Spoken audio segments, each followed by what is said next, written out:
I will not rebuild a single one of the shrines which the barbarians have burnt and razed, but will allow them to remain for future generations as a memorial of the barbarians' impiety.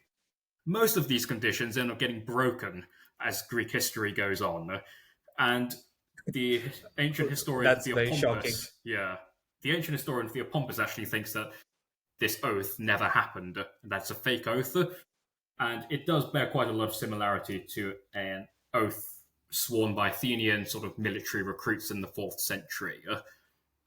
But yes, apparently this oath does occur, and it sort of becomes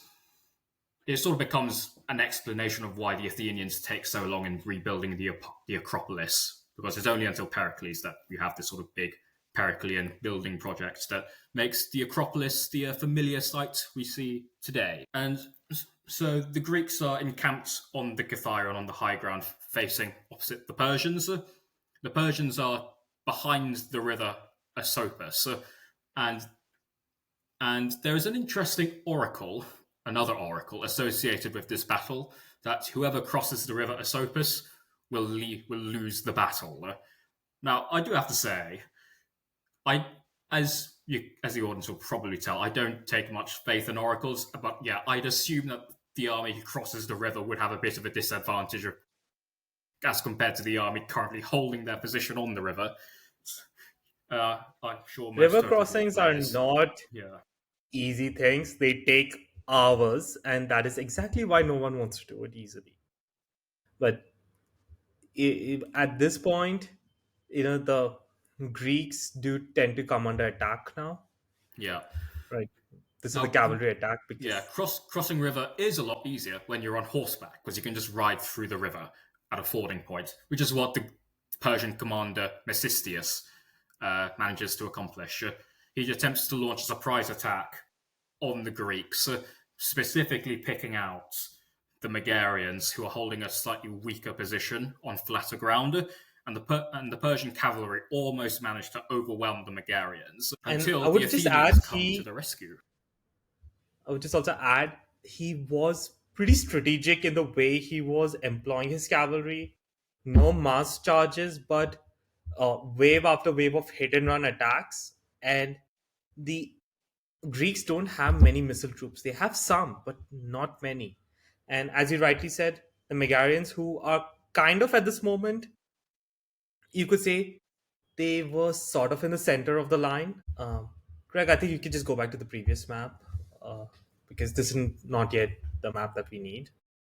This was on day one, and they send messengers to all the commanders, right? So they go to Pausanias, who is the supreme land commander, and they also send emissaries to Aristides and Xanthippus, who are the commanders of the Athenian contingent, saying, "Guys, we need help. We are holding, but we do need your help. Otherwise, we are going to rout and we will flee." And from the supreme commanders or like the main leaders, nothing turns up. It is only 300 Athenians under Olympiodorus of the Athenians with some missile units that are the only units that initially respond to the Megarians, and they help initially stem the tide a bit. But the cavalry attacks that have been instigated by Mastius is pretty effective. And then, literally, with a stroke of luck, one of the arrows pierces an unarmored part of Mastisius's horse, and the beast, you know, screams in pains and just rears itself up, and Mastisius is, thrown off the horse. And at that moment, as we can see in this image, the Greeks literally charge forward, trying to, kill him. And his armor was said to be so splendid and well made that they actually had no success in the quite a few dozen blows that were rained on him until one soldier managed to get him in the eye, and that killed him, and that raised the morale. And it was around this time when he died, the Persian cavalry also noticed that, hey guys, our commander's not here. And then they see him just falling to the Greek swords. And they then come on a massive charge to avenge their commander.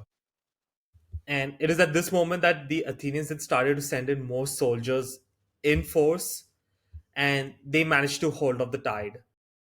And since the Persians are no longer employing that wave attack, they managed to beat off the Persian cavalry. And the Greeks are pretty elated because this is it's not a major victory. It's like compared to the number of people that both armies have, it is a small skirmish, but it's a blow for the Persian cavalry because one of the most popular generals has been killed, and the Greeks basically parade his body around, you know, to boost the morale, and they Yeah, just send it across the entire line. yeah. This is one of the reasons why the Persians sort of made a last-ditch charge into the Athenian lines, because you do not want the body of your commander to fall into enemy hands, because this is what happens. The Athenians sort of dump Mecistius's body onto a cart and parade it around the Greek camp, and this improves morale quite a lot. And the actually the I think armor and sort of arms of Mecistius are actually retained by the Athenians as war trophies. So even in the sort of there's a Greek tourist called Pausanias, not the Spartan regent, a different guy from later on, a few centuries after, and he sort of goes around Greece looking at all the sites, sees a bunch of museums, exhibits, and the Athenians have still retained the arms of Mecistius, which they seized at the Battle of Plataea. So obviously, this boosts Greek morale having these trophies and sort of having this initial skirmish against the Persians. And this heartens the Greeks so much that they actually advance more confidently from their position on the Kathiron onto the plains of Plataea, which is next to a water source. The spring of Gargo. One sec. Need to just remember how to pronounce the name. Yeah, Otherwise, I'm it just going to is call it the the spring of G. Spring of the Gargafia. Sorry. the Gargathian Springs. Yes, Right. And there because was also a tactical consideration. It was to just alleviate the water requirements of yeah, the army. yeah, But the Persians also did not advance because of said oracle prophecy. But at the same time, Mardonius is not at all, idle, because while the armies form up for battle, right, and from day two onwards, they don't engage, right.